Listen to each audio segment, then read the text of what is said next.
I'm Joe Michelini from River City Extension, and this is Vinyl Men. It's difficult for me because of the way that music, the idea of music has evolved for me over the years. You know, from listening to music, to seeing music, to playing music, recording music, writing music, enjoying music, respecting music, all of these things, it's interesting because especially with like only using a few words, because music is relative, you know, to whatever, you know, my idea of the color red, if I were to say that to you right now, would be different than your idea of the color red. In the broadest word possible, in regards to our most recent album, I would say that we play Americana music. Okay. Don't let the sun go down on your anger. I guess you said you didn't know that was from a Bible verse? No, I knew that. No. My mom used to say it to me, and when I found out it was a Bible verse, I was surprised, but I did not know that it was one. Yeah. So did you know that it was one when you decided to? Oh yeah. Yeah, I kind of Googled it before we did put it on the record to make sure that no one else knew over that. It's one of the gems my mom used to say to me all the time. Really? Yeah. Get out of here. Like all the time. That's wild. Yeah, so that was really weird. Like, not weird, but I was like, whoa! And I saw that. Yeah. Cool. Yeah. I like told my mom. That's awesome. Yeah. Was she excited about that?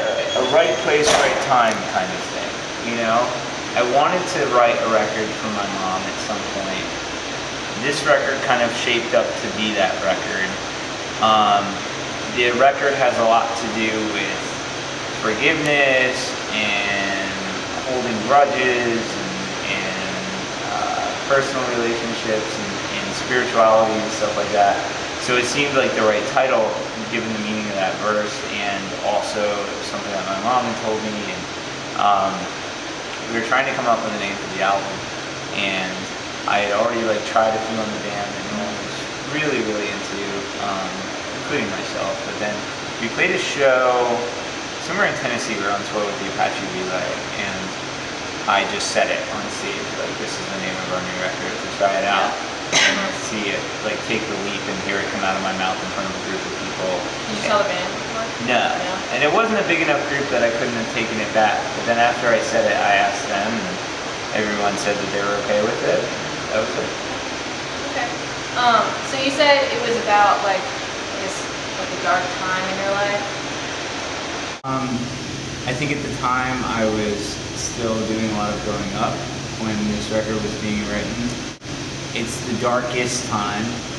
I think that everyone involved made it out alive for the most part, and myself included. You know, like everyone involved in the process of making this record and the process of the songwriting and the personal relationships that I had during that. Some of which still exist, and some of them are lost because of my irresponsibility or carelessness. You know? It's like I was saying, you know, it's every day. Every day is a decision to do good. You know, I don't think it's a thing where you actually ever end up getting to the other side and like just not dealing with whatever it is that haunts you. You know, but I think that there's more good days than bad now. These songs are written at a lot of good people's expense, and I'm not proud of that. But I am proud of putting them down to record and using this record as a reminder of you know, why I've chosen to do better and why I've chosen to treat people better, and just like being conscious and being the person I want to be, and just loving others as much as possible. Really, it's like a song by song thing. Just when I feel inspired to write, I write generally. I think I'm going to change that. I'm going to work on some writing exercises and try to write different types of songs, but for the most part, it's just impulsive. You mean like different types of songs, like different? Like saying, I'm specifically going to sit down and write a song about this. Yeah. And try to find inspiration in something that I'm not naturally inspired by, just as an exercise to get the creative juices flowing, I guess. Okay. I don't need to give the impression that I've written copious amounts of songs. I've written almost nothing since this record was finished. It was such a thing, such a weight to get off that it took a lot of effort to get this record to where it was, that creatively hibernating for a little bit. But I guess, how do you decompress from that? I don't really know yet. I'm trying to take time away from it, but I listen to it today. Yeah. I listen to it every now and then. Really, I need to like take 6 months and not listen to it and then listen to it again. But yeah, I don't know. No, I would really like to be a faceless, nameless contributor to other people's music. Do you have, not like a favorite song on this album, but one that stands out to you, I guess? Yeah, I think that I have probably different favorite recordings that got done on the record, but like as far as songs written on the record, my favorite one is Golden Tongue. That felt like it was just such a pure. Nothing comes out completely unadulterated.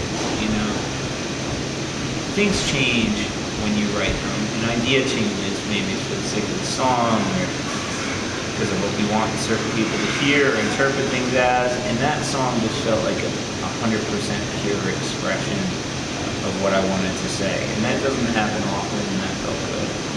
Felt cathartic. I just really was curious, how many instruments do y'all use? On stage? Yeah. There's 2 electric guitars, an acoustic guitar, drums, bass, trumpet, mandolin, violin, djembe, some percussion up front, banjo, and keys, and I think, what is it? It's a lot. Yeah, I guess it is a lot. Yeah. Yeah. Doing this tour, we'll go home and we'll do some shows in the Northeast about a week after this tour, and then we're doing some stuff later in the summer, and then in October we head down to Austin City Limits. Okay.